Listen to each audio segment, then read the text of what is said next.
Eccoci qua ragazzi, salve a tutti, bentornati sul canale e benvenuti in questo nuovo contenuto, il contenuto degli affaticamenti, lo potremmo chiamare, visto che Juan Jesus probabilmente non sarà del match contro il Lecce, ci sono degli affaticati però anche tra i nostri avversari. Andiamo a fare il punto della situazione e due notizie di mercato che potrebbero portare qualcosina nelle casse del Napoli, quindi possiamo anche sorridere anche se non c'è niente di ufficiale, però diciamo che le ultime sono confortanti. Fatemi sapere la vostra qui sotto nei commenti, se vi va iscrivetevi al canale attivando la campanellina e se vi piace questo video un bel like, fa piacere al sottoscritto e come sempre diamo una mano all'algoritmo.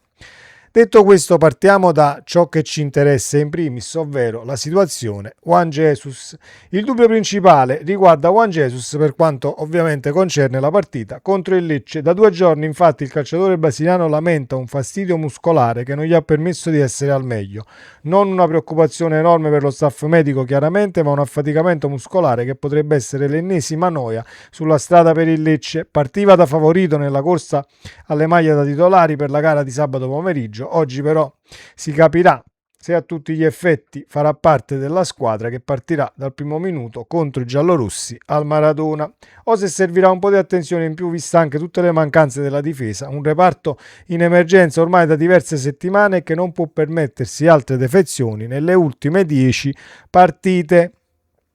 Questo sappiamo, affaticamento muscolare, dovrebbe giocare Beochem, Buongiorno e Olivera, la linea di difesa, quindi diciamo che Juan Jesus riposa tra virgolette perché è affaticato. Poi se è una situazione che il Napoli sta gestendo diversamente per quanto riguarda il far riposare un calciatore del quale ti fidi più di qualche altro ed arrivare fresco a partite che possono essere comunque il Milan dopo la sosta e altri match un tantino tra virgolette più preoccupanti di quello del Lecce, anche se la partita comunque di sabato al Maradona non ha assolutamente niente di semplice. Vedremo se sarà solo una strategia o bisogna andare cauti, perché altrimenti Juan Jesus con un affaticamento lo schieri e facciamo la fine di un Vergara di turno, e non solo, perché quest'anno la gestione è stata simile anche in altri casi. Detto questo, anche in casa Lecce ci sono affaticamenti e indisponibili, tanto è vero che, come si apprende dal club pugliese, Camarda e Antonino Gallo hanno saltato la seduta d'allenamento di oggi. La preparazione dei giallorossi alla sfida di sabato con i partenopei è proseguita al mattino ad Acaia. Assente Camarda, al riposo Gaspar, Berisce e Gallo, affaticamento muscolare, hanno svolto lavoro differenziato. Sottile si è allenato regolarmente in gruppo. Domani pomeriggio è in programma la seduta di rifinitura prima della partenza alla volta di Napoli. È una partita che a me non convince del tutto. Il Lecce è sempre stato un avversario, diciamo, poco leggibile per quanto mi riguarda, perché dici sì, siamo in casa, Napoli-Lecce, dobbiamo fare 3 punti, siamo superiori tecnicamente, ma a me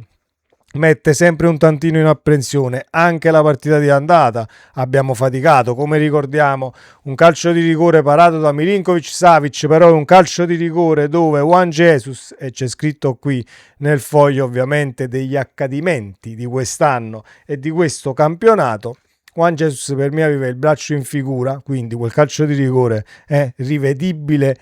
e dire poco. Comunque Savic para il calcio di rigore e poi passiamo noi con il gol di Anghissà, se non erro oltre il 60esimo, 67esimo, 68esimo, adesso sto andando un attimo a memoria perché non me lo sono segnato. Comunque vinciamo il match con Savic che però lascia la porta inviolata sull'occasione del calcio di rigore. Quindi partita che non è semplice ed è un Lecce che avrà sempre da dire nel discorso di dover far punti, perché poi più vanno avanti le partite più ne mancheranno meno. Alla fine devi comunque trovare la quadra per, diciamo, star tranquillo nella massima serie. Ecco cosa a me, diciamo, mette in apprensione queste squadre che comunque sì, non se la stanno rischiando totalmente del tutto, ma sono sempre lì sul chi va là per quanto riguarda l'eventuale poi zona retrocessione. E quindi attenzione caro Napoli. Detto questo, andiamo avanti con le notizie di calciomercato, perché ci sono 2 riscatti che potrebbero portare nelle casse del Napoli un bel po' di soldini e diciamo che i presupposti sono anche buoni. Quello di Cajuste e quello di Rafa Marin. Villarreal il secondo e Ipswich ovviamente il primo. Andiamo a vedere cosa ci fanno sapere dall'Inghilterra e dalla Spagna e andiamo anche a recuperare poi diciamo le cifre per quanto riguarda le operazioni che ha chiuso il Napoli in prestito. Un attimo che recupero la situazione di Cajuste in primis e poi passiamo a diciamo Rafa Marin. Eccola qua, sul futuro di Cajuste si legge: continuità ne sta trovando anche Cajuste all'Ipswich Town che gioca nella seconda serie inglese, con 29 presenze, un gol e 4 assist, è uno dei punti fermi della squadra che sarebbe obbligata a riscattarlo in caso di promozione in Premier, così come previsto dall'accordo in prestito fatto con il Napoli ad inizio stagione. L'Ipswich Town è attualmente quarto in classifica con 65 punti, ricordiamo che in Championship vanno le prime due e la terza ovviamente la vincente dei playoff tra terzo e sesto posto. Il secondo posto per quanto riguarda ovviamente la classifica dista solo 4 punti, quindi l'Ipswich potrebbe tranquillamente portarsi al secondo posto tra un paio di partite, restare lì e al limite staccare il biglietto per la Premier, che poi vorrebbe dire riscatto di Cajuste. Le cifre dell'accordo che è stato siglato ovviamente con il Napoli: 2 milioni per il prestito e 7,5 milioni per il riscatto, quindi potrebbero entrare 7 milioni e mezzo circa nelle casse del Napoli, che si vanno ad aggiungere, che si andrebbero ad aggiungere, scusate, usiamo sempre il condizionale perché stiamo parlando comunque di mercato nel mese di marzo, però io le notizie comunque che ci arrivano da fonti un tantino autorevoli, perché di calciomercato comunque di autorevole c'è ben poco quando escono le notizie, però diciamo che le fonti sono fidate tra virgolette e Rafa Marin sta dimostrando il suo valore anche con il Villarreal. Ha messo insieme 17 presenze con un gol in Liga e 5 presenze con un assist in Europa League. Il centrale spagnolo sta accumulando minuti preziosi, oltre a conquistare la fiducia dello staff e dirigenza, che potrebbero valutarne seriamente il riscatto al termine di questa stagione. Le cifre del riscatto e l'operazione di Rafa Marin, ovviamente siglata con il Napoli, sono queste: prestito oneroso da poco più di 1 milione di euro quando ovviamente l'abbiamo mandato in prestito, e riscatto a 15 milioni. Però c'è un però: va ricordato che il Real Madrid ha un'opzione di recompra per il 2026 e il 2027. I Blancos hanno dato l'ok ovviamente quando il Napoli ha dovuto diciamo imbastire e ultimare l'operazione del prestito, però si può sempre riaffacciare il Real Madrid di turno quando poi diciamo il calciatore vorrebbe essere riscattato dal Villarreal. Vedremo come andrà a finire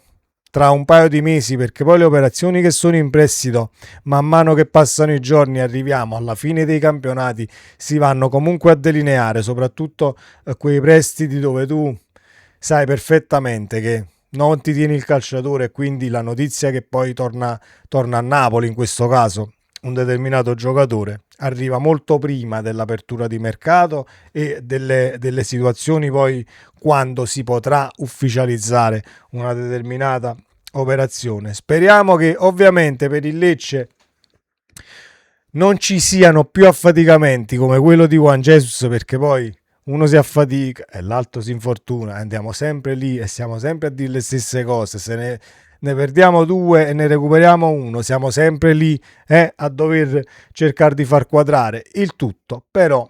diciamo che pur se in emergenza una linea di difesa puoi tranquillamente schierare Beochem, Buongiorno e Olivera per quanto riguarda ovviamente i tre lì dietro, e mi sento anche abbastanza tranquillo per come ha gestito il Napoli a livello difensivo. È vero che c'era Juan Jesus nella scorsa partita, però Beochem per me non è un difensore assolutamente da scartare, così come talvolta viene anche presentato la seconda scelta. C'è chi non si fida, c'è chi non lo vede. Io non ho niente da dire in questo campionato a Beochem, che quando è stato chiamato in causa ha fatto sempre il suo dovere, e quando diciamo la prestazione è stata sottotono è stata perché la prestazione difensiva di tutta la squadra, diciamo, è stata rivedibile in quel frangente, quindi non puoi nemmeno andargli a sindacare determinate situazioni per Beochem, ma per gli errori che ha fatto ho perso, che so, 3, 4, 5, 6 punti, 7 punti, così come poteva essere, che ne so, nell'era Garcia, dove c'erano talmente tanti errori dei singoli e potevi un attimo andare a prendere, porca miseria, quell'errore però se non l'avessimo fatto, diciamo che portavamo la partita a casa o portavamo il punto, quindi non è questo il discorso da fare quest'anno, soprattutto per Sam Beoche, ma che resta un difensore del Napoli presente e futuro. Per quanto mi riguarda abbiamo fatto comunque un grande acquisto e siamo andati a pescare tra i migliori profili in Serie A, così come fu per Buongiorno, pagato anche, vogliamo dire, il giusto, diciamo il giusto per questo calciomercato che negli anni comunque sta perdendo la testa a livello di cifre, però l'abbiamo pagato anche tanto come calciatore, ma non parlo del rapporto, diciamo, soldi, qualità tecnica e cosa vai a comprare, parlo proprio delle cifre del mercato che ovviamente sono impazzite, perché pagare un calciatore oltre i 30 milioni per quanto mi riguarda vorrebbe dire prendere uno fatto, finito e che fa la differenza dovunque lo metti. Almeno questa è la mia visione di calcio, se lo vogliamo rendere sostenibile. Invece diciamo che l'insostenibilità arriva dal comprare calciatori a 30 milioni che comunque sono buoni giocatori ma normali tra virgolette, e invece se devi andare a prendere comunque un fenomeno che ti cambia il reparto e fa il reparto da solo e diventa comunque uno dei principali giocatori della tua rosa, dobbiamo parlare dai 50, 60 a salire. Sono veramente tanti, troppi soldi, sperando che il calcio poi diciamo vada un attimo a regolarizzare questa situazione, perché man mano che andremo avanti non è che diciamo diventerà ancora più bello il gioco del pallone, anzi diventerà sempre più insostenibile, perché i club gestiti come il Napoli con situazioni oculate e spese